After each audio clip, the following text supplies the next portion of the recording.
오늘은 박찬봉 사무처장님께서 직접 맡아주셨습니다. 사무처장님께 깊이 감사드립니다. 이어서 박찬봉 사무처장님의 양력을 간략히 소개해드리겠습니다. 박찬봉 사무처장님께서는 미국 교자대에서 정작학사를 수료하시며 통일부 남북회담본부 상근회담 대표, 통일부 통일정치실 정책기획관, 새누리당 교육금융위원회 수석 전문위원 등을 역임하셨습니다. 2013년 6월부터 민주평통사무처장으로 재직하고 계십니다. 바쁘신 중에도 불구하고 오늘 출범을 위해 그리고 뱅구를 건네주시고 강의까지 마치신 박찬봉 사무처장님을 큰 박수로 맞아주시기 바랍니다.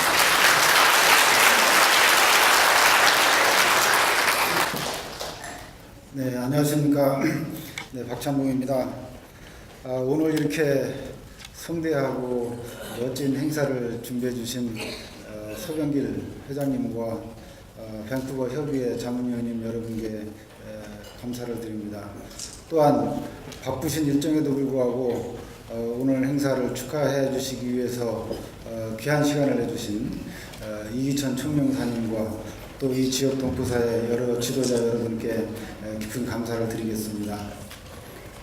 아까 서병길 회장님께서 제가 이 밴쿠버와 특별한 인연이 있다고 말씀을 하셨는데 그 말씀은 참 사실인 것 같습니다. 제가 2년 전에도 밴쿠버를 시작으로 해서 미주 지역에 출범회를 시작을 했고 이번에도 또 같은 일정을 갖게 되었습니다.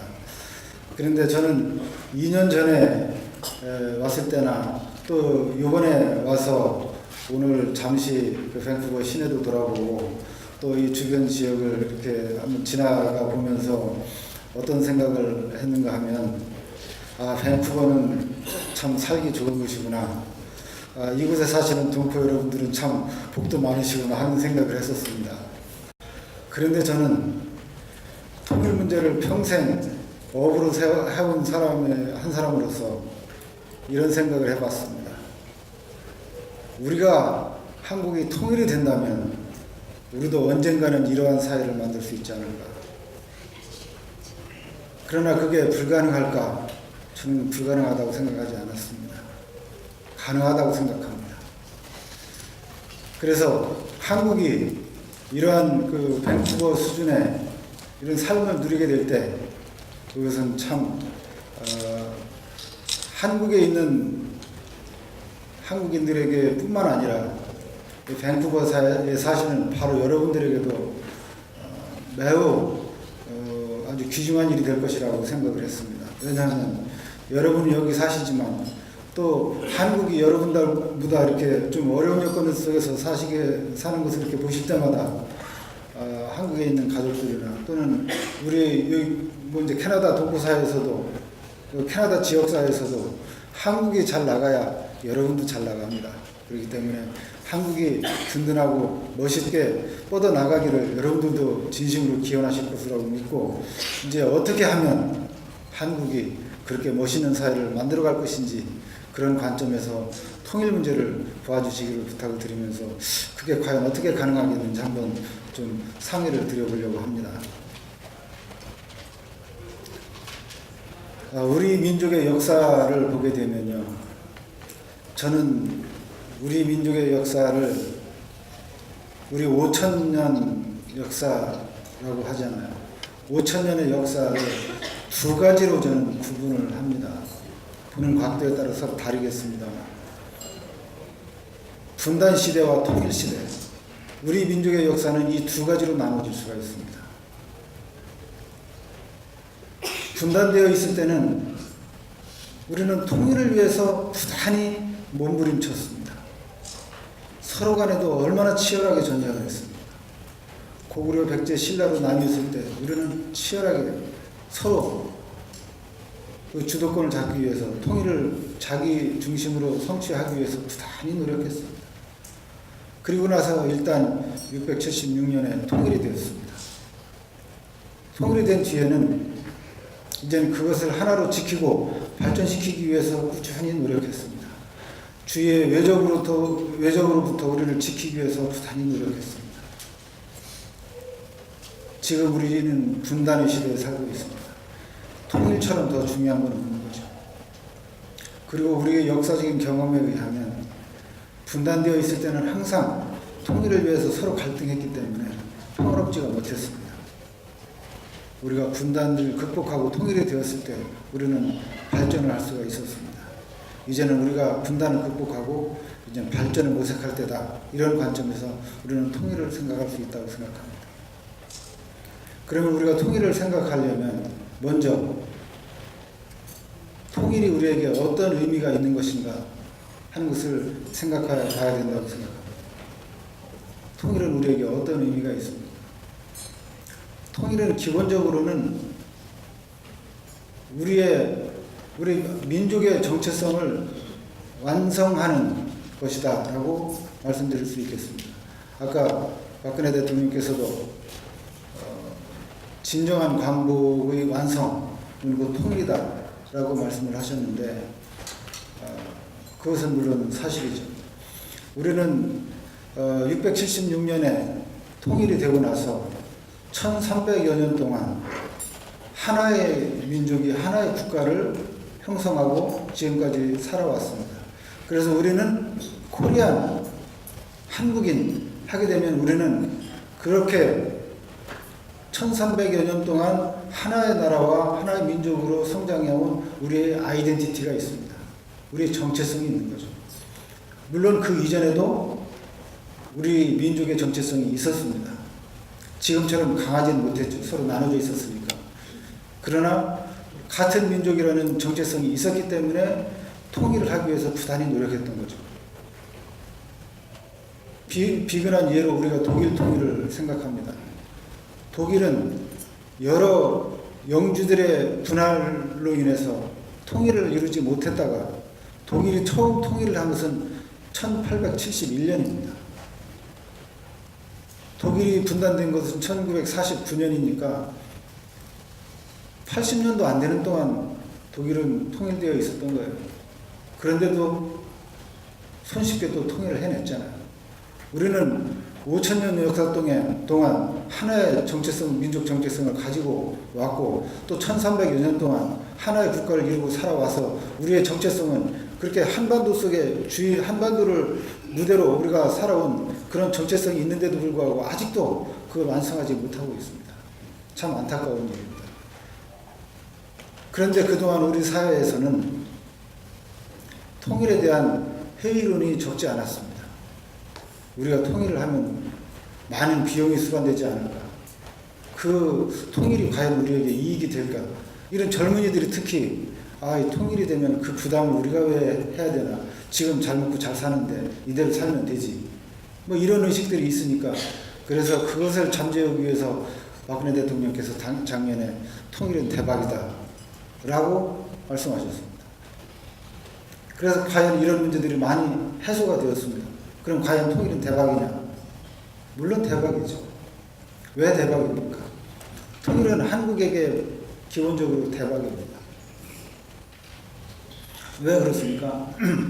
통일은 이제 한국의 출로로서의 역할을 하게 될 것으로 기대되고 있습니다. 한국은 그동안에 개발도상국의 일원이었습니다. 개발도상국이라는 어떤 나라를 말합니까? 앞서간 선진국들의 발자국을 따라서 선진국의 발전 경험을 모방하면서 거기서 좋은 점을 취하고 또 부족했던 점을 피해가면서 발전을 해오기 때문에 그렇게 발전을 하는 나라들을 후발 국가 개발도상국 이렇게 불렀던 것입니다. 우리는 개발도상국이었죠. 그런데 어느 사이에 우리는 개발도상국 중에 아주 모범생이 된 거죠. 그래서 선진국의 반열에 들었습니다. 국제사회에서 선진국을 나누는 기준이 가장 보편적으로는 그 OECD라는 개발 선진국들의 모임의 멤버가 되는 거죠.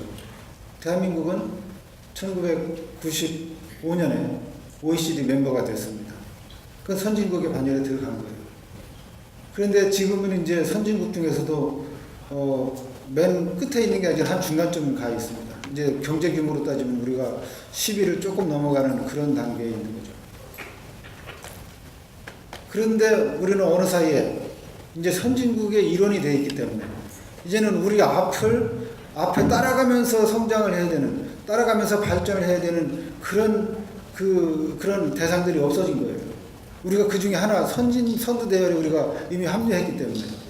그러면 이제는 우리 발전의 출로를 우리 스스로 만들어내야 되는 겁니다. 우리가 더 이상 새롭게 어떻게 발전할 것인가? 이 우리의 발전의 출로가 어디에 있는가? 이걸 우리는 탐색해야 되는데 그게 바로 통일이라는 거죠. 왜냐하면 통일을 하게 되면 우리 경제 규모가 이제는 8천만의 경제 규모를 가지게 됩니다. 그렇게 되면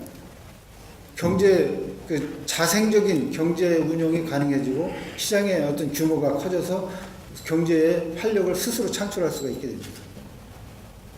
뿐만 아니라 북한이 가지고 있는 무한한 잠재력, 우리와 똑같은 많은 좋은 능력과 또 열심히 일하려는 이런 그 DNA를 가지고 있는 2,500만의 북한 동포들을 그 노동력을 우리가 자원으로 활용할 수가 있습니다. 지금 한국은 인력이 부족해서 해외 인력들을 수입해서 쓰고 있는 상황입니다. 그런 여러 가지 어려움을 겪어가면서 이렇게 해오고 있지만 그런 문제를 우리가 해결하고 새로운 발전의 동력을 창출할 수가 있습니다. 북한에는 무고한 상당한 많은 지하 자원들이 있습니다. 이런 것들이 북한으로서는 최대한 활용하지 못하고 있습니다. 우리가 비로소 그것들을 제대로 활용하게 할 수가 있습니다. 그렇게 되면 우리는 또 큰 힘을 발휘하게 되죠. 그리고 또 통일이 되면 우리는 자연스럽게 이제는 지금처럼 고도로 폐쇄되어 있던 그 지역적 한계를 벗어나서 만주와 시베리아로 중국 대륙과 러시아와 유럽으로 이렇게 뻗어나갈 수가 있게 됩니다. 물론 일본과 아시아 태평양 지역으로도 더 뻗어나갈 수가 있게 되죠. 이렇게 되면은 우리는 이제는 살통팔달의 경제 운영 체계를 갖추게 되기 때문에 이제는 세계를 무대로 해서 뻗어나가기가 좋게 되는 거죠. 그렇게 되기 때문에 이제는 한국 경제의 출路는 바로 통일에 있다. 이렇게 얘기할 수 있는 거죠. 그런데 통일은 한국에게만 대박입니다. 그렇지 않습니다. 북한에게는 더 대박입니다. 북한 경제는 최근 수십 년 동안 0% 내지는 마이너스 또는 플러스를 해봤자 1, 2% 수준을 벗어나지 못하는 경제 침체를 유지하고 있습니다. 북한의 경제 침체를 극복하기 위해서는 북한도 통일을 해서 출로를 찾아야 됩니다. 북한이 통일이 되면 북한 경제는 제가 추산할 때 또는 많은 경제학들이 동의하고 있습니다만 연간 20% 이상의 성장을 할 수가 있습니다. 왜 그런가? 비근한 예가 중국입니다. 중국은 1970년대 말에 시장경제로 전환한 이후에 연간 수년에 걸쳐서 연간 15% 이상의 성장을 해왔습니다. 그런데 이 경제학자들의 공통된 그 의견은 경제 수준이 낮고 경제 규모가 작을수록 경제 성장률은 더 높아진다는 것이 경제학계의 통설입니다. 그렇다 그러면은 북한은 중국에 비해서 경제 규모가 훨씬 작고 경제 수준도 훨씬 낮습니다. 그렇기 때문에 중국이 연간 15% 성장을 했다 그러면 북한은 연간 20% 성장을 하고도 남습니다. 그런데 북한이 지금 잘못된 제도하에 잘못된 상태에 있기 때문에 북한이 그런 연간 20%를 성장할 수 있는 경제 잠재적인 성장 잠재력을 매년 실현하지 못하고 그냥 세월에 쓸려 보내고 있는 겁니다. 북한은 이제 통일을 하게 되면 연간 20% 이상의 빠른 성장을 통해서 대한민국의 수준을 따라올 수 있다고 생각합니다. 그렇기 때문에 통일은 북한에게도 더 큰 대박이에요. 통일은 이렇게 남북한만 대박이냐? 국제사회도 물론 대박입니다. 캐나다 입장에서도 마찬가지입니다. 왜냐하면 한국은 통일이 되더라도 정치적으로나 군사적으로나 경제적으로 이웃 국가들을 위협할 입장이지 못합니다. 군사적으로 한국은 통일이 되더라도 미국, 일본, 러시아, 중국 어느 나라도 침략할 수 있는 군사적으로 위협을 줄 입장에 있지 못합니다. 그렇기 때문에 통일된 대한민국의 입장에서 최선의 대외 전략은 평화 유지입니다. 동북아가 평화를 유지할 수 있다면 그것은 모든 국제사회의 희망이 될 것입니다. 어느 한 나라에 치우치기보다도 어떤 그런 국제 질서의 균형을 딱 잡아가면서 어떤 그 기본적으로 한미 동맹 관계를 유지하겠지만 그 틀 속에서 또 이 국제 평화를 유지하기 위해서 노력할 거라고 하죠. 그렇기 때문에 모든 나라에 대박의 기회를 줄 것이다. 경제적으로 또는 사회 문화적으로 통일된 한반도는 이런 국제 간의 교류와 협력을 증진하는 효과를 가져옵니다. 통일된 한국의 경제적인 사회문화적인 이익은 주변 국가와 좋은 설림 관계를 유지하는 데 있습니다. 그렇기 때문에 주변 여러 나라들과 좋은 아주 프렌들리한 이런 관계를 유지하려고 할 겁니다. 그렇기 때문에 동북아 지역에 또는 더 큰 아시아 태평양 전체 지역에 이런 평화적이고 또 서로 이해를 증진시키는 이런 좋은 설린적인 국제관계를 형성하는 역할을 하게 될 것이다. 그렇게 된다 그러면 이것은 국제적으로도 대박의 역할을 충분히 할 수 있다고 생각을 합니다. 그런데 우리는 또 한 가지 생각해 봐야 될 문제가 있습니다. 과연 통일 문제는 이렇게 이익의 문제에 그치는 것인가? 통일은 이처럼 물론 대박입니다. 그러나 통일은 대박일 뿐만 아니라 정의의 문제이기도 하다는 것이 저의 생각입니다. 정의의 문제? 그것도 무슨 말인가? 통일이 이익의 문제만이라면 혹 어느 나라는 이렇게 얘기할지도 모릅니다. 우리는 이익을 좀 손해보더라도 한국은 통일되기를 원하지 않는다. 이익은 각자 판단할 수 있는 거기 때문에 한국이 너희들이 당신네 나라에서 뭐 이렇게 통일이 다 대박이라고 하지만 우리는 그렇게 보지 않는다. 그러면 우리는 아 그래? 그럼 할 수 없지. 그렇게 하고 포기할 것입니까? 그것은 아닙니다. 통일은 정의 문제이기도 합니다. 왜 정의 문제인가? 잠시 살펴보겠습니다. 통일은 먼저 대한민국의 입장에서 정의의 문제입니다. 아까 말씀드렸습니다. 한국인 하게 되면 우리의 정체성, 우리의 아이덴티티는 한반도를 무대로 하고 있는 우리의 국가입니다. 그럼에도 불구하고 우리는 우리 영토임에도 북한을 갈 수가 없고 우리의 형제 자매인 북한 주민들을 마음대로 만날 수도 없고 또 항상 우리는 북한의 전쟁 위협으로부터 분단되어 있기 때문에 전쟁의 공포로부터 벗어나지 못하고 있습니다. 이런 것들은 정의롭지 못한 일들이고 이것을 극복하는 것이 정의의 구현입니다. 한국인들에게 어떤 국제사회에서는 누리지 못하는 이런 정의롭지 못한 상태에 있습니다. 대개 정의라는 것이 무엇입니까? 정의라는 것을 요즘 가장 보편적으로 정의를 한마디로 정의하라. 그러면 이렇게 정의를 합니다. 정의는 공평한 것이 정의다. 라는 것이 관심 있으신 분은 인터넷에서 검색해 보시면, 구글에서 검색해 보시면 아실 거예요. 저스티스라는 걸 찾아보면 저스티스는 페어리스다라는 것이 존 롤스라는 하버드 대학의 철학과 교수가 자꾸 하셨습니다만 지금 20세기의 최대 석학 중에 한 분인 존 롤스의 정의가 Justice as Fairness 이렇게 됩니다. 공평한 것이 정의다라는 거죠. 그러면 한국인들은 다른 나라 사람들이 누리지 못하는 다른 나라 사람들은 다 누리는 그런 자유를 누리지 못하고 있어요. 한국 사람들은 캐나다도 올 수 있고 미국도 갈 수 있고 일본도 갈 수 있고 중국, 러시아를 갈 수 있지만 북한은 못 가요. 그건 페어하지 못하는 거죠.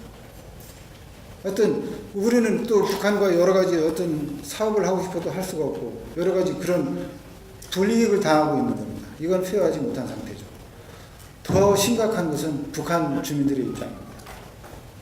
북한 주민들은 북한의 잘못된 제도 하에서 인권을 박탈당하고 굶주리면서 많은 수가 굶어 죽고 있습니다. 1995년도에 북한에 물난리가 난 이후에 반드시 그 이유뿐만이 아니지만 북한은 아까 말씀드렸듯이 경제적인 침체에다가 이렇게 자연재해와 이렇게 곁들이니까 감당을 못하고 벌써 200만 명, 300만 명이 굶어 죽었습니다. 참 안타깝게 그지없는 일이에요. 제가 98년도에 연변에 가서 북한에서 나온 탈북 동포들로부터 직접 들었습니다. 사람들이 어떻게 죽어가는, 굶어 죽어갈 때 200만, 300만이 굶어 죽는다는 게 어떤 상태인지 아십니까, 여러분? 배급이 안 되면은, 배급품이 모자라니까. 먼저, 부모들이 먼저 죽는답니다. 한 가족이 죽어가는 데 있어서. 그러니까는 며칠을 굶으면은 힘이 없어가지고, 밖에서 나갈 힘이 없어진다는 거예요. 식량을 구걸하지도 못하는 거예요. 그러다 보니까 거기서 힘이 없어가지고 죽고, 그러면 그 다음에 이제 애들도 죽고, 이런 식으로 가족이 같이 죽는다는 거예요. 그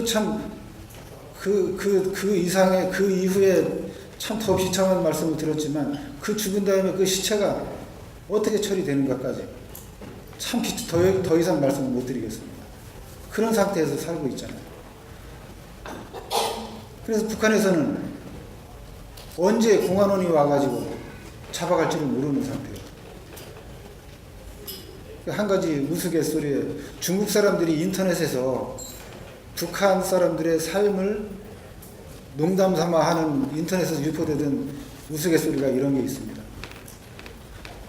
나라마다 사람들이 가장 행복한 것을 기준이 다른데, 뭐 예를 들면은 영국 사람들은 가족이 앉아서 이렇게 행복하게 할 때, 또는 프랑스 사람들은 어떤 연인과 어떻게 해변을 거닐 때, 이렇게 가장 행복한 순간을 얘기하는데, 북한 사람이 나서 가지고 얘기하기를, 내가 가장 행복한 때는 한밤중에 공안원이 찾아와 가지고, 당신 박찬봉이지?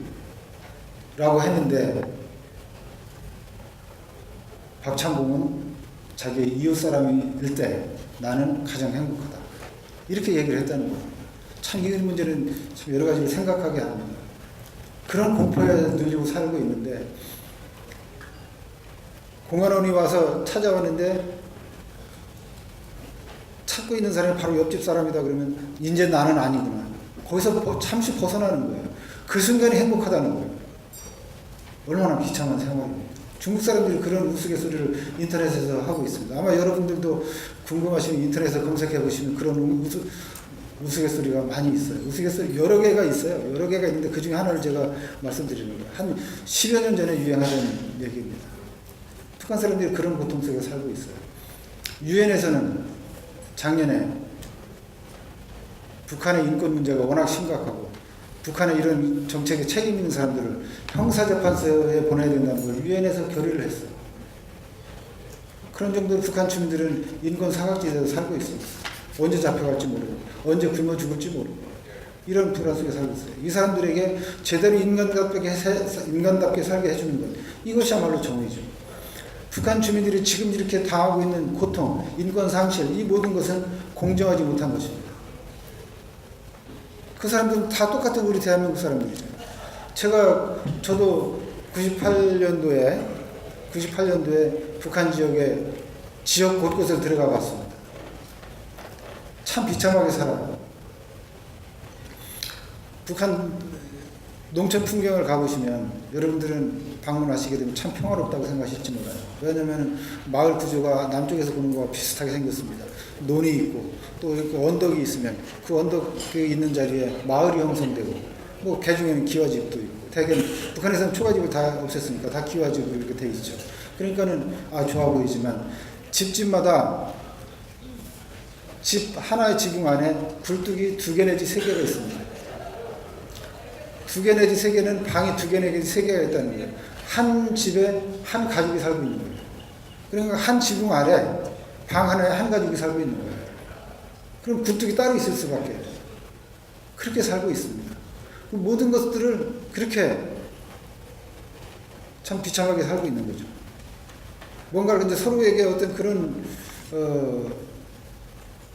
구속당하면서 하여튼 그렇게 살 수밖에 없는 그런 상태. 이게 같은 민족이면서 저도 그렇게 생각을 했어요. 항상 떠오르는 생각이 제가 남쪽에서 태어난 것이 이렇게 복받은 일인 줄은 몰랐습니다.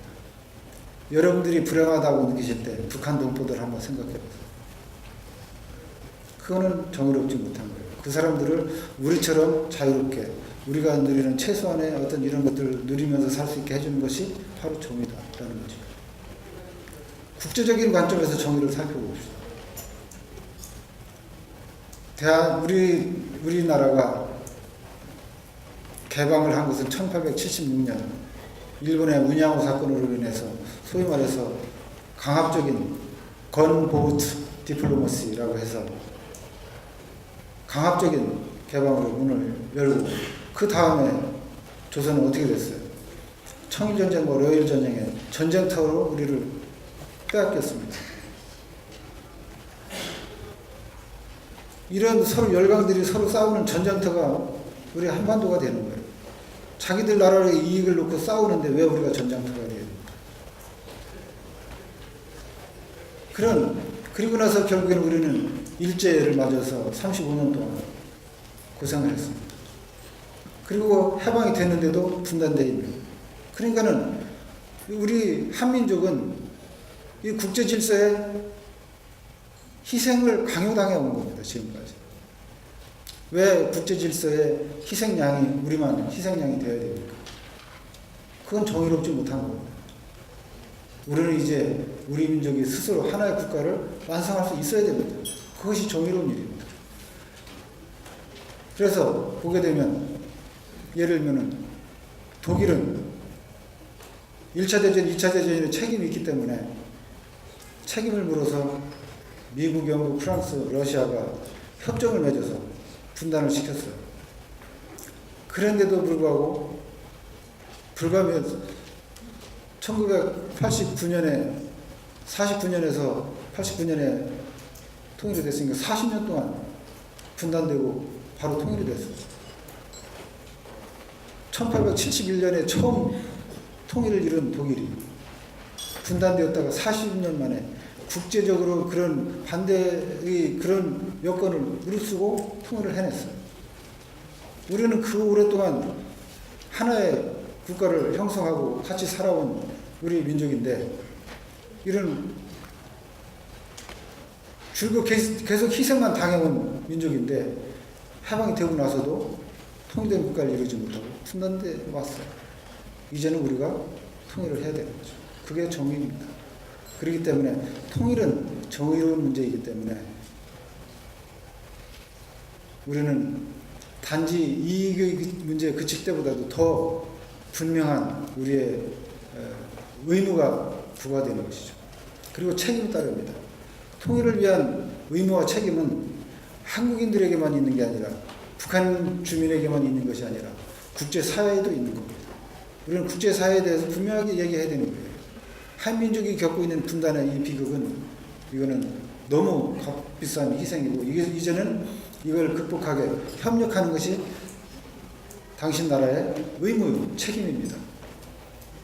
우리는 그렇게 얘기할 수 있어야 됩니다. 그렇습니다. 자, 그러면 이제 통일이라는 이렇게 한민족 모두에게 대박일 뿐만 아니라 정의 문제, 국제사회의 입장에서도 그것이 대박일 뿐만 아니라 정의 문제라면 이제는 통일을 위해서 나아가는 일밖에 남지 않았습니다. 통일은 우리가 반드시 이뤄내야 되겠다. 이제 그렇게 거기까지 의견이 모아졌다면 이제는 우리는 다시 생각해야죠. 그러면 우리가 이루고자 하는 통일은 어떤 통일이어야 됩니까? 우리가 통일을 하자 그러면 통일이라는 하나의 목표를 우리가 어떻게 설정하고 있는지 분명히 하지 않으면 안 됩니다. 목표가 없이 그냥 통일만 하자. 그거는 현실적인 통일의 접근 방법이 아닙니다. 우리는 우리가 얻고자 하는, 우리가 이루고자 하는 통일이 어떤 모습인가를 분명히 해야 됩니다. 저는 분명하게 말합니다. 우리가 이루고자 하는 통일은 자유민주주의와 시장경제에 입각한 통일이다라는. 왜 그런가?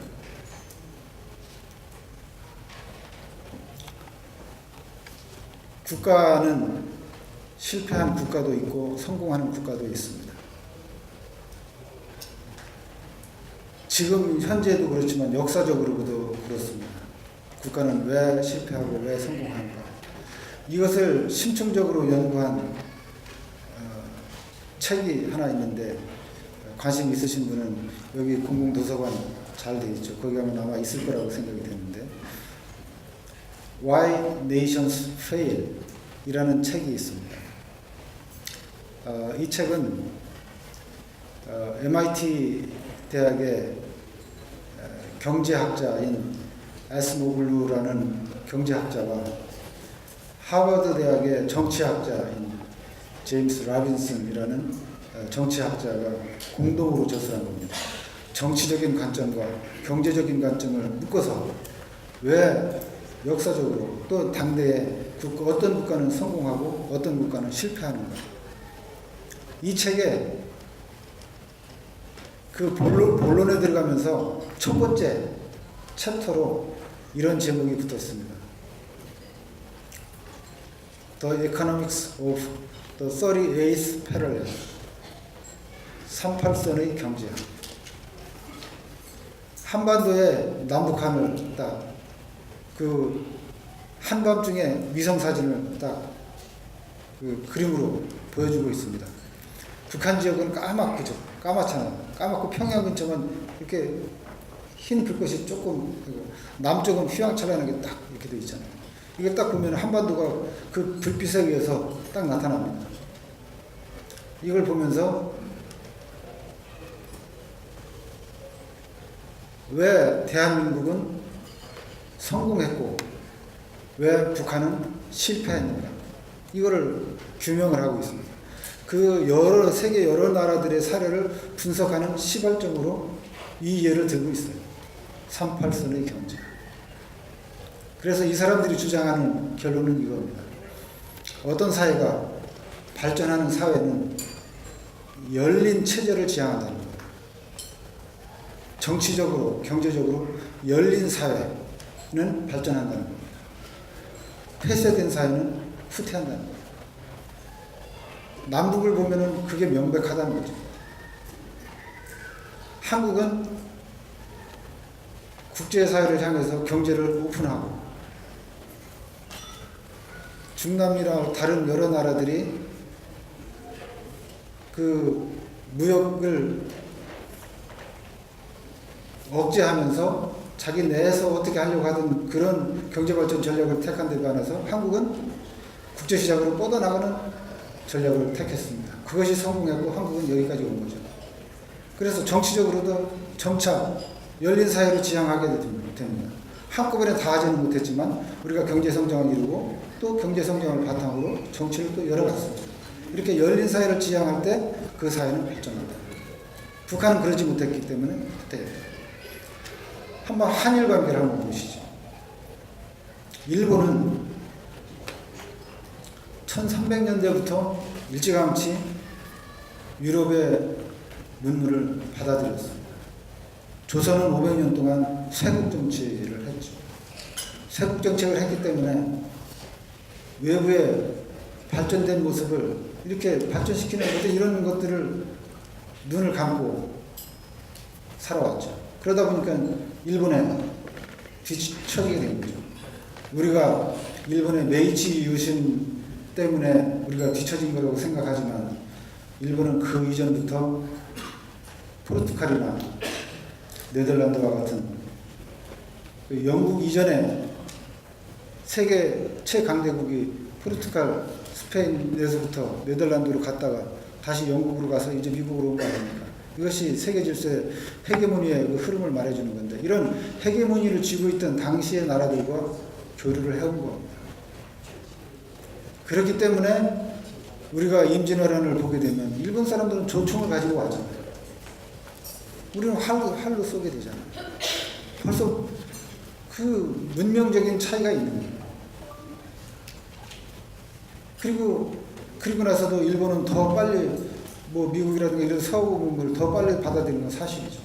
그렇기 때문에 조선은 일본에게 속수무책 당할 수밖에 없었던 거죠. 열린 제도와 닫힌 제도, 이 차이에서 오는 거예요. 그렇기 때문에 이제는 통일은 분명히 자유민주주의, 시장경제라는 열린 제도를 통해서 통일이 돼야 된다는 거죠. 그 점에 대해서는 우리는 이제 헌법에 대한민국은 자유민주적 기본질서에 입각한 통일정책을 수립하고 추진한다, 이렇게 돼 있기 때문이냐? 반드시 그렇지는 않습니다. 그렇기 때문이기도 하지만 그걸 부정하지는 않지만 반드시 그래서가 아니라 북한의 입장에서 북한에게 가장 바람직한 것은 자유민주주의와 시행경제로 될 때 북한 사회가 발전할 수 있기 때문에 그렇습니다. 세계 역사는 현대 세계 역사는 바로 이러한 폐쇄적인 제도와 열린 제도와의 경쟁이었습니다. 그래서 여러분들 기억하시겠습니다만 프란시스 후쿠야마라는 일본 출신의 현재 미국에 있는 경제학자인데, 이 사람은 정치학자, 하여튼 뭐 그런 정치학계에서 활동을 하고 있는, 학계에서 활동을 하고 있는 분인데, 이분이 The End of History, 역사의 종언이라는 책을 썼어요. 그건 세계적으로 많이 알려져 있습니다. 역사가 끝난다는 말이 무슨 말인가? 이 사람 주장에 의하면 이런 거죠. 인류 역사는 그 사회에 가장 좋은 사회 제도를 창출하기 위해서 부단히 발전해온 그런 역사의 흐름을 가지고 있다. 그래서 지금 그동안에 자유민주주의와 시장경제라는 이런 제도를 인류가 창출해온 제도 중에서 가장 선진화된 제도였다. 그런데 이것을 여기에 대한 도전해왔던 것이 공산주의다. 공산주의가 이것을 대체하려고 했는데, 그래서 부단히 현대 역사는 그런 갈등 과정에서 현대 역사가 쓰여졌는데, 공산주의라는 것이 스스로, 공산주의 국가들이 스스로 버렸다. 그렇기 때문에 이제는 자유민주주의와 시장경제에 대한 도전은 당분간 없을 것이다. 그러므로 이제는 역사적인 이런 과정은, 발전 과정은 자유민주주의와 시장경제라는 데서 다른 대안이 찾아질 때까지 이건 역사는 끝났다. 이런 얘기입니다. 그 얘기는 뭐냐? 자유민주주의와 시장경제라는 제도가 인류가 가질 수 있는 가장 좋은 제도이기 때문에, 그것을 통해서 발전할 수 있는 그런 제도이기 때문에 북한도 이제는 그걸 받아들여야 된다는 겁니다. 그런 통일이 돼야 된다는 거예요. 통일해 봐야 바람직한 방향이 그렇게 가야 된다는 거죠. 그래서 지금 제 엠블렘이라고 합니다만, 저 그 민주평통의 엠블렘을 한번 보시면 저 17이라는 숫자를 이렇게 빨간 좀 동그라미에서 이렇게 파란색으로 변하지 않습니까? 저 그림을 소개하면 이렇습니다. 어떤 공산주의적인 어떤 저런 북한이 점차 이제 자유민주주의 시장경제라는 파란색으로 이렇게 변화해 갑니다. 그러나 저 변화의 과정이 스무스하잖아요. 자연스럽게 평화적으로 변화해가는 모습을 그리고 있습니다. 그래서 이렇게 자연스럽게 북한의 변화가 이루어지고, 그 과정을 통해서 저 8천만이 저렇게 행복을 누리는 장면입니다. 그래서 17기 민주평통이 내거는 것은 8천만이 행복한 통일입니다. 그럼 8천만이 행복한 통일이라는, 8천만이 행복한 통일을 가능하기 위한 사회적인 제도적인 조건이 뭐냐? 자유민주주의와 시장경제라는 거예요. 그걸 통해서 통일이 될 때 8천만이 행복하다는 겁니다. 행복을 상징하는 색깔이 보라색이에요. 그래서 보라색을 넣었습니다. 그리고 저 17이라는 뭐 한쪽은 북, 한쪽은 남이라고 이렇게 보시는 게 좋겠습니다만, 둘이 만나서 이렇게 우리의 춤사위, 우리 전통적인 춤사위를 보여주고 있습니다. 이렇게 절로 떠오르는 단어가 월시구라는 어떤 그런 신명나는 표현이 생각나지 않습니까? 춤사위. 저게 한쪽은 치마적으로 이렇게 해서 이렇게 월시구나 하는 그런 춤사위입니다. 그래서 8천만이 자유민주주의와 시장경제로 통일이 돼서 8천만이 행복한 통일. 이걸 압축적으로 보여주기 위해서 저렇게 그렸습니다만은, 그렇습니다. 우리가 지향하는 통일은 이제는 그렇게 돼야 된다는 거죠. 왜냐하면 역사적으로 또 지금 당대 세계적으로 볼 때 이제 공산주의를, 폐쇄적인 이런 제도를 유지해왔던 모든 나라들이 그것을 다 버렸습니다. 그리고 자유민주주의 시장경제로 돌아섰어요. 러시아가 그렇게 돌아섰고 동유럽의 모든 나라들이 폴란드, 체코, 헝가리 뭐 이런 나라들이 다 돌아섰습니다. 그리고 최근에는 이제는 북한에 유일하게 맹방으로 남아있던 쿠바마저 이제는 변화의 과정에 들어가고 있잖아요. 베트남, 중국도 다 시장 경제를 받아들인 지 오래됐습니다. 이제는 북한도 그런 변화를 받아들이라는 거죠. 그래서 이제 이렇게 이런 방향으로 통일이 돼야 된다. 그렇게 될 때 8천만이 행복한 통일이 가능하다는 거죠. 8천만이라는 숫자를 제가 전에 한번 소개를 드렸었습니다만 8천만은 이런 겁니다. 대한민국의 5천만, 북한의 2,500만, 해외 동포 700만을 합한 개념이에요. 해외 동포 700만이지만 그 700만 중에는 이중 국적을 가져서 이중으로 계산되는 부분들이 한 200만 정도는 된다고 봅니다. 이렇게 된다 그러면 순수한 해외 동포 규모는 한 500만 잡을 수 있다고 생각이 돼요. 그렇게 되면 8천만인 거죠. 뭐 대개 8천만이 좀 넘을 수도 있겠습니다만 8천만이죠. 8천만이 행복한 통일이라는 것이 북한 주민들처럼 우리가 되는 것이 8천만이 행복한 통일이냐? 그건 아니라는 거죠. 북한 주민들이 우리처럼 살게 될 때 8천만이 행복한 통일이 가능하다는 거예요. 그것은 우리 한민족이 지금 그런 것을 몸으로 보여주고 있습니다. 그게 무슨 말입니까? 아까 국제사회에서 이제는 그런 공산주의를 버리고 자유민주주의와 시장경제로 다 돌아섰다고 말씀드렸어요. 우리 8천만 민족이 그것을 몸으로 보여주고 있어요. 대한민국에 있는 5천만 대한민국 국민들은 마음만 먹으면 언제든지 북한으로 갈 수가 있습니다. 북한에 가서 살 수가 있어요. 실제로 북한에 미립북한 사람도 있어요. 그런데 어떤 일이 벌어져요? 북한에서 그걸 받아들이지 않아요. 북한에서 쫓아냅니다. 왜 쫓아낼까요? 남쪽에서 와 있는 사람은 북한에 가면은 귀찮아요. 왜냐하면 남쪽에 간 사람이 북한에 얼마나 답답하겠어요. 사람들을 만나고 다닐 거 아니에요. 만나고 다니면서 어떤 영향을 주겠습니까? 아이, 북한에 와보니까 이건 왜 이래? 저건 왜 저래? 계속 불평을 할 거 아니에요. 뭔가 잘못된 거니까. 그럼 그 북한 주민들이 어떻게 생각하겠어요? 그러니까 오히려 짐이 되는 거예요. 우리는 북한 사람들을 마음적으로 오라고 그러지만 북한에는 남쪽 사람들 오지 말라는 거예요. 아니, 그래서 뿐만 아니지만 남쪽 사람들은 북한에 가려고 하질 않아요. 어쩌다 정신 좀 이상한 사람들이 가겠지만 쫓겨나는 거죠. 근데 반면에 어떻습니까? 북한 동포들은 목숨을 걸고 남쪽으로 오려고 해요. 남쪽에 지금 28,000명, 3만 명 가까운 탈북민들이 살고 계십니다. 이 지역에도 탈북민들이 살고 계시죠. 이분들이 여기에 나오기 위해서는 목숨을 걸고 나옵니다. 그래서 한번 만나보세요.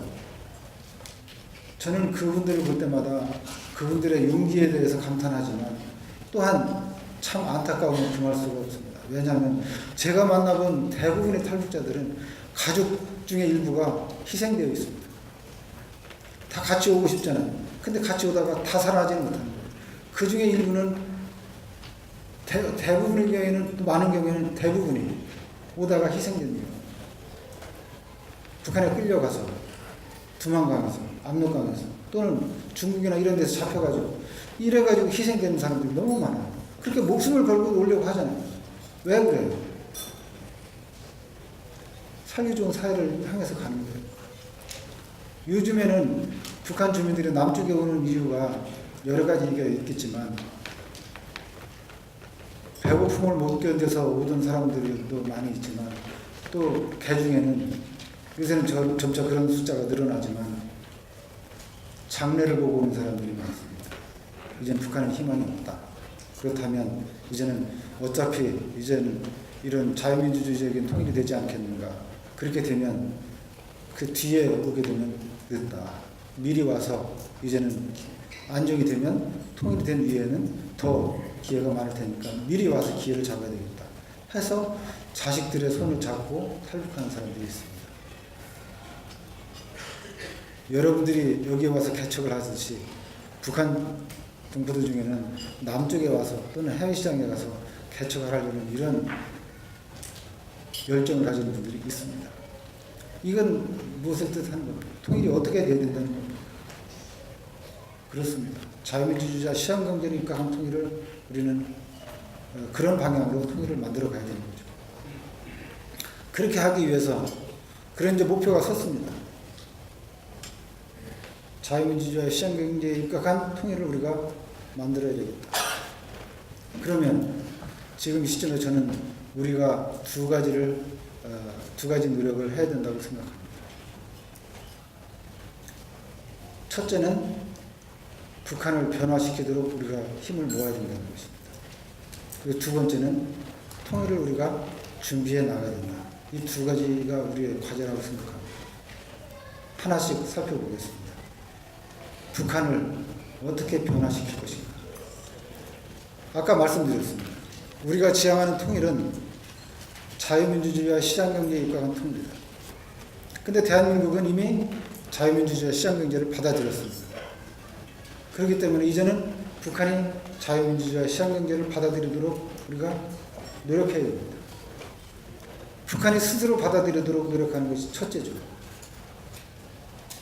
그래서 북한을 우리는 설득해야 된다고 봅니다. 북한을 설득하기 위해서는 기본적으로는 정부 차원의 대화가 가장 중요하다고 생각합니다. 그래서 아까 박근혜 대통령 아까 영상에서 보셨습니다만 남북 간의 모든 문제를 대화를 통해서 논의하자는 거죠. 이제는 통일 문제도 논의해야 되는 거예요. 정부 차원에서, 당국 차원에서 해야 되는 거예요. 그래서 어떤 통일 문제를 구체적으로 하기 전이라면 그 과정에서 풀어야 될 문제들을 대화를 통해서 풀자는 거죠. 북한의 핵 문제, 매우 심각한 문제죠. 이걸 대화로 풀자는 거죠. 북한은 이것이 북한의 평화를 지키는 것이라고 북한은 주장을 해요. 그러나 이 지구상에서 어떤 국제 정세의 엄연한 현실을 우리가 외면할 수는 없으니까 국제사회 속에서 어떤 이런 상위 미사국이 아닌 나라들 중에서 핵무기를 개발하면서 제대로 된 나라는 아주 극히 드뭅니다. 최근에는 이란도 이제는 핵을 포기했습니다. 핵을 가졌던 나라들은 스스로 핵을 포기함으로써 새로운 기회를 맞이했습니다. 남아프리카 공화국도 결국에는 핵을 포기했죠. 우크라이나 또는 카자흐스탄이나 이런 나라들도 스스로 핵을 다 포기했습니다. 리비아, 이라크 이런 나라들도 핵 개발을 결국 다 포기했죠. 그런데 핵을 포기하는 과정에서 핵 개발을 한다고 해가지고 무력으로 그것을 그 나라들을 공격해서 핵을 한 것은 아니에요. 견디다 못해서 핵을 포기한 거죠. 스스로 포기하는 것이 가장 현명한 방법입니다. 스스로 포기하라는 거죠. 그리고 이제 북한 동포들도 먹고 살게 해줘야 된다는 겁니다. 박근혜 대통령이 작년에 드레스덴 구상에서 이런 제안을 했습니다. 천일 프로젝트를 남북이 같이 하자. 거기에 대해서 협력할 용의가 있다. 이렇게 천명됐어요. 천일 프로젝트라는 게 어떤 것인지 아세요? 사람은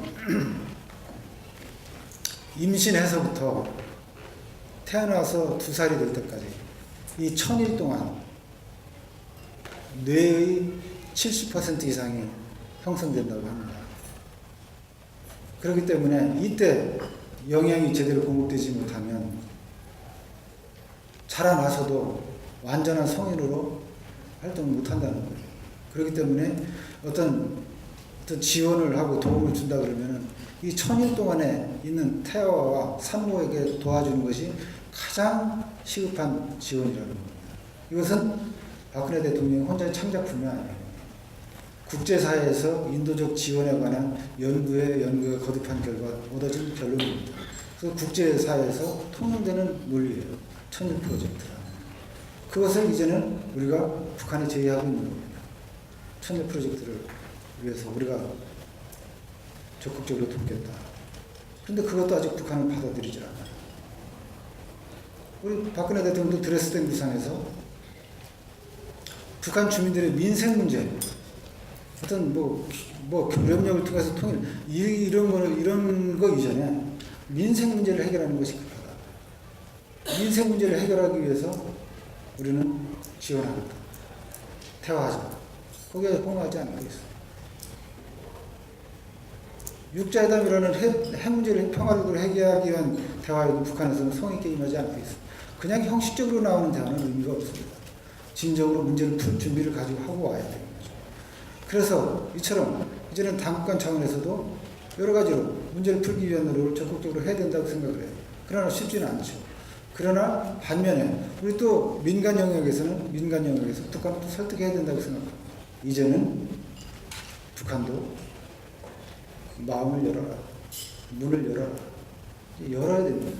그리고 이제는 이런 개명한 국제사회의 흐름 속에 동참해 나와야 돼요. 혼자 고립돼가지고 어떤 특권 소수층만의 안위를 구하려고 해서는 안 되는 겁니다. 이제는 우리가 당당하게 민간 차원에서도 그런 목소리를 분명히 내야 돼요. 캐나다 동부사회도 마찬가지입니다. 밴쿠버 동부사회도 마찬가지죠. 이제는 북한에 대해서도 우리는 분명하게 얘기를 해야 됩니다. 우리가 북한에게 도움을 주고 또 북한과 교류 협력을 증진하고 하는 건 좋아요.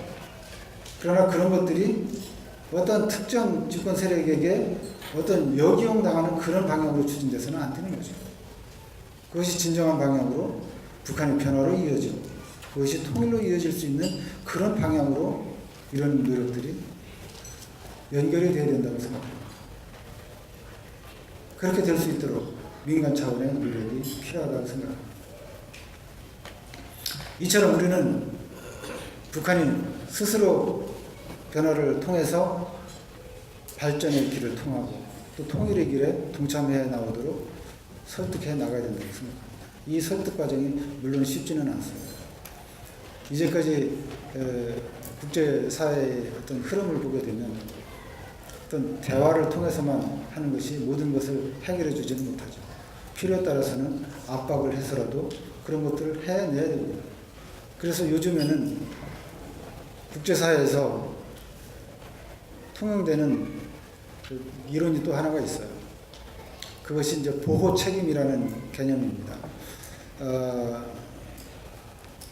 Responsibility to Protect라는 개념인데 이 개념을 발전시킨 가장 중요한 역할을 한 나라가 캐나다예요. 그것은 이런 개념입니다. 세계에는 많은 굶주림에 허덕이는 나라들이 있습니다. 그 개념 속에 절대 빈곤이라는 개념이 있습니다. Absolute Poverty라고 합니다만, 이거는 요새 기준으로 따지면은 1인당 하루의 소득이 1.55달러 미만이 되는 이런 사람들을 그 절대 빈곤 상태에 있는 것으로 간주를 합니다. 북한 주민들이 대부분이 이 절대 빈곤 상태에 있다 이렇게 말할 수가 있습니다. 근데 세계적으로 이런 절대 빈곤 문제를 해소하기 위해서는 그 어떤 그런 그 빈곤의 해소의 일차적인 책임이 누구에게 있느냐? 그 해당 국가 당국에게 있다는 겁니다. 북한 주민들을 보호해야 될 일차적인 책임은 북한에게 있다. 북한 당국에게 있다. 이런 거예요. 그렇지만 그런 나라 또는 당국에서 그런 보호 책임을 다 못할 때 그런 주민들을 그럼 국제사회는 그냥 보고만 있어야 되는가? 그건 아니라는 겁니다. 국제사회는 그런 나라들을 그런 주민들을 돕기 위해서 그 해당 정부나 당국이 그 주민들을 보호할 수 있도록 도와줘야 됩니다. 그 문제를 해결할 수 있도록. 그런데 그렇게 해서도 그런 도움을 받지 않거나 그런 그 절대 빈곤 상태가 계속될 때 국제사회는 강제적으로라도 이제는 이 사람들을 도와야 된다. 여기에는 심지어는 그 정도에 따라서는 무력 사용도 정당화됩니다. 이런 보호 책임의 직접적인 그것이 적용된 사례가 리비아 사태예요. 미국과 또 유럽 여러 나라들이 리비아 사태에 개입하면서 이것은 리비아의 당국이 이 주민들을 보호하지 않기 때문에 국제사회가 개입할 수밖에 없다. 이런 거죠. 그렇처럼 이제는 어떤 특정한 나라의 그 주민들이 이렇게 어떤 억압적인 체제 하에서 보호받지 못하고 있을 때 그건 국제사회가 방치할 것이 아니라 개입을 해서 도와줘야 된다는 거죠. 그렇다 그러면 이런 그 보호 책임에 관한 문제는 유엔의 정상회의에서 채택이 되고 유엔 총회에서 만장일치로 통과가 된 거예요.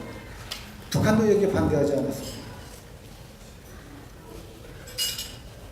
그렇다 그러면 국제사회가 북한 주민들을 보호하기 위해서 이렇게 책임을 느끼고 있다 그러면 같은 동포인 우리의 책임은 어떻습니까? 우리는 북한 당국처럼 직접적인 그 정도는 아닐지라도 같은 동포로서 국제사회가 지는 책임보다는 더 무거운 책임을 우리가 져야 된다고 생각합니다. 북한 동포들의 고통에 대해서 우리는 책임이 있다고 생각합니다. 그렇습니다. 그런 차원에서 우리는 이제는 우리의 노력을 다 해야 됩니다. 그래서 당국 차원에서 뿐만 아니라 비당국 차원에서도 이제는 북한을 변화시키기 위한 노력을 우리가 다 해야 된다고 생각합니다. 그렇게 하면서 우리는 이제는 통일을 대비해야 된다고 생각합니다.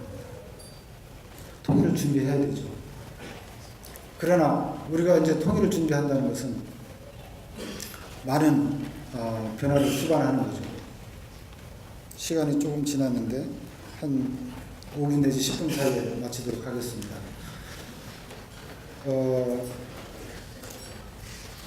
통일 준비를 이제 어떻게 해야 되느냐.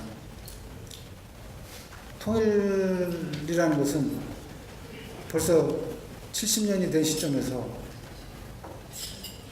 통일은 다가온다는 확신을 가지고 이제 준비를 해야 돼요. 일제가 36년이 걸렸죠. 36년, 45년 해방될 때까지 36년, 만으로는 35년이 걸렸습니다. 일제 말기에 많은 사람들이 우리가 독립이 되겠는가 회의를 느끼고 친일로 돌아섰어요. 그런데 독립이 됐습니까? 안 됐어요. 독립이 됐어요. 독일도 통일이 안 될 것 같았지만 통일이 됐습니다. 한국이 후진국에서 선진국이 될까 의아했지만 선진국이 됐어요. 한국의 민주화가 될까 생각했지만 이루어졌습니다. 사회는 변화하고 그리고 그 변화는 많은 경우에 좋은 쪽으로 변화할 수 있습니다. 저는 우리 통일이 됐다고 믿습니다. 그러면 이제는 북한에서 나타나는 여러 변화를 봐도 우리는 통일은 다가온다고 생각합니다. 북한의 시장화가 많이 전개가 되고 있어요. 이런 변화들이 이제 바람직하게 나타나고 있습니다. 이런 변화의 동력이 생기는 거죠. 그러면 그런 통일이 다가왔을 때 우리는 속수무책으로 있다가 그 혼란에 빠져들면 안 되는 거죠. 통일을 우리는 준비해야 됩니다. 독일은 통일될 때 서독이 동독에 비해서 2배의 경제 수준을 가지고 있었어요. 그런데도 어려움을 겪었다고 하잖아요. 우리는 지금 경제 규모 1인당 소득으로 보면은 뭐 20배가 넘고 실질적으로 따지면 한 40배가 되는 것으로 생각이 듭니다. 격차가 너무 크기 때문에 이제는 그 준비를 해야 될 필요성은 우리가 더 강합니다. 우리가 그런 것들을 준비하지 않으면 자칫 혼란에 빠질 수도 있어요. 그렇기 때문에 우리가 이제 준비를 해야 되는 거죠. 물론 혼란이라고 하더라도 우리가 극복하지 못할 만큼의 혼란은 아니라는 것이 밝혀지고 있습니다만, 그렇기 때문에 이제는 통일을 준비한다고 할 때 어떤 통일을 준비해야 되느냐. 통일은 언제든지 다가올 수 있다고 생각하고 준비를 해야 됩니다.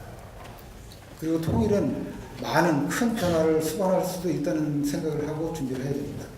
만약에 그렇지 못하고 우리가 통일은 먼 뒤에나 오겠지, 또는 통일은 서서히 조금씩 해서 다가올 것이기 때문에 그때 맞춰가면 하면 되지 하고 준비를 했다가 갑자기 통일이 다가오면 우리는 속수무책으로 혼란에 빠져들 수가 있습니다. 그러지 않기 위해서 우리는 큰 변화가 수반될 수 있고 하루빨리 통일이 될 수 있다는 전제 하에 통일을 준비해야 됩니다. 그래서 17기 민주평통은 통일 준비를 위해서 먼저 앞장서는 역할을 하려고 합니다. 통일 준비를 위해서는 국가기구적으로 보면 통일부라는 정부 부처가 있고 또 최근에는 통일준비위원회라는 기구도 새로 만들어졌습니다. 그럼 민주평통 이렇게 그래서 이 민주평통과 통일부와 통일준비위원회가 세 개 기관이 합의를 하고 있습니다. 어떤 합의를 하고 있느냐? 통일 준비를 위해서 서로 긴밀히 협력한다 이렇게 합의가 되어 있습니다. 그래서 어떻게 그걸 구체적으로 좀 설명을 드리면 민주평통이 먼저 통일 준비에 선도적인 역할을 하도록 되어 있습니다. 그래서 통일 준비에 관한 어젠다, 어떤 과제를 미리 가장 앞장서서 선정을 하고 거기에 관한 공론화를 하는 겁니다. 왜냐하면 민주평통은 국민 속에 뿌리를 두고 있는 조직이기 때문에 그리고 해외 동포사회에 직접 뿌리를 두고 있는 조직이기 때문에 정부가 전면에 나서기보다는 민주평통이 먼저 우리가 정부의 입장에 매여가지고 이렇게 위축될 것이 아니라 우리는 좀 더 자유로운 입장에서 자문위원님들은 다 민간인 신분을 가지고 계신 분들이기 때문에 자문위원이라는 명예직을 가지고 계시지만 국가 공무원은 아니시잖아요. 그렇기 때문에 자유롭게 말씀하실 수 있는 거예요. 그러니까는 자유로운 어떤 통일에 대한 과제를 제기하고 그걸 어떻게 할 것인지에 대한 논의를 먼저 앞장서서 하는 거예요. 그렇게 되면 그것들이 이제는 통일논의가 이제 통일준비위원회로 가서 좀 더 정책적으로 다듬어지고 그것이 통일부로 가면 그것이 정책으로 결정이 되고 추진되는 거죠. 이렇기 때문에 평통이 과거에는 정부 정책을 갖다가 국민들에게 알리는 역할을 하는데 그쳤다면 이제는 17기 평통으로부터는 통일 준비에 관한 논의를 맨 앞장서서 해야 돼요. 아까 대통령 영상 중에 평통에 앞장서 주시기 바랍니다 하는 것이 여러 번 나옵니다. 그렇기 때문에 그렇습니다. 이제는 민주평통이 앞장서야 됩니다. 그래서 이제는 통일을 우리가 준비해 나가야 된다고 생각합니다. 이처럼 이제는 우리가 북한을 변화시키고 우리가 통일을 준비를 함으로써 통일을 이게 만들어가야 된다고 생각합니다. 아까 서 회장님께서도 말씀하셨습니다만 통일은 우리가 막연히 기다려서는 안 됩니다. 국력의 측면에서 보게 되면은 대한민국은 북한에 비해서 약 100배 가까운 경제력을 가지고 있습니다. 독일이 통일될 때 서독은 동독에 비해서 약 8배의 경제력을 가지고 있던 것으로 평가되고 있습니다. 지금 현재 중국은 대만에 비해서 약 20배의 경제력을 가지고 있어요. 그러나 독일에 있어서 통일을 누가 주도하고 있습니까?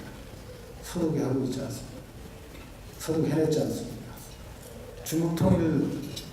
중국이 통일은 일국양제라고 합니다. 모든 국제사회에서 중국 중심의 통일을 놓고 논의하고 있는 누구도 부인하지 않아요.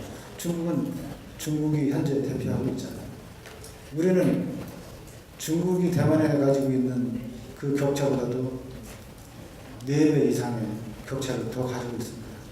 대한민국 이제는 북한에게 어떤 자꾸 끌려가면서 이 문제를 접근할 것이 아니라 우리가 적극적으로 주도하고 만들어간다 하는 책임감을 가지고 통일 준비를 해야 된다고 생각합니다.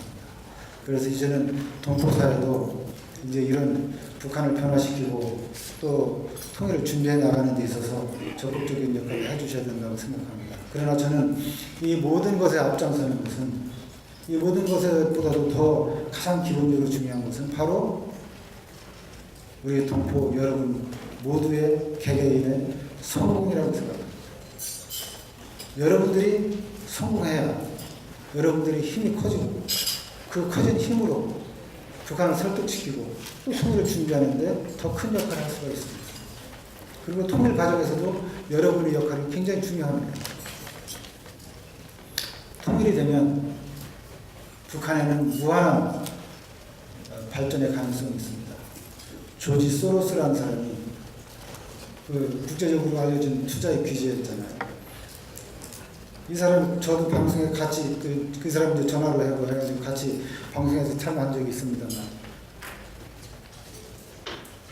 이분이 처음에는 통일된 한국에 자기 전 재산을 투자하겠다 이렇게 얘기를 했어요. 근데 그 다음에 이제 방송에 출연해가지고 이 사람이 하는 얘기를 들어보니까 그래 통일된 다음에 투자하려고 보니까 너무 많은 사람들이 통일된 한국에 투자할 것 같아서 그때 하면 너무 늦을 것 같다. 그 직전에 통일되는 조짐이 딱 보인다. 그럼 그때 투자하겠다. 여러분, 북한에는 많은 기회가 기다리고 있습니다. 그 기회를 살리려면 여러분은 지금 이 자리에서 성공하셔야 돼요. 그래서 저는 이제 여러분이 성공을 위해서 노력하시면서 함께 북한의 변화를 위해서 또 통일 준비를 위해서 같이 노력해 주시길 부탁을 드리겠습니다. 이런 과정에서 캐나다 동포사의 역할이 중요하다고 생각합니다. 왜냐하면 통일된 한국을 상상해 보십시오. 미국, 일본, 중국, 러시아 이 4강이 아닌 그러면서도 선진대에 있는 국가들 서로 평화를 지향하는 같이 공동의 목표를 같이 나눌 수 있는 나라가 캐나다와 한국입니다. 이 주변 나라들을 압도하지는 못하지만 사이좋게 잘 지내면서 평화롭게 같이 번영해 나가야 될 그런 공통의 입장에 있습니다. 그렇기 때문에 한국과 캐나다 서로 통일에 좋은 파트너라고 생각이 됩니다.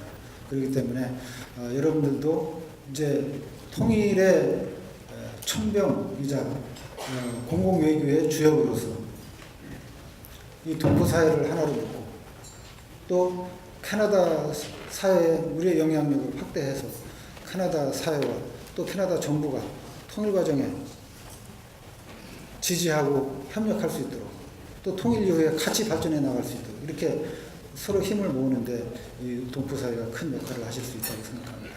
그래서 저는 결론으로 여러분의 성공과 또 우리의 북한의 변화를 통한 평화적인 통일과 그리고 그것을 위한 우리의 착실한 통일 준비를 위해서 평통 자문위원님들과 또 여러 이 지역사회 동포 여러분들이 함께 서로 통합하고 협력하는 좋은 협력 관계를 유지해 주시기를 부탁을 드리면서 제 그 당부 말씀을 마치도록 하겠습니다. 감사합니다. 네,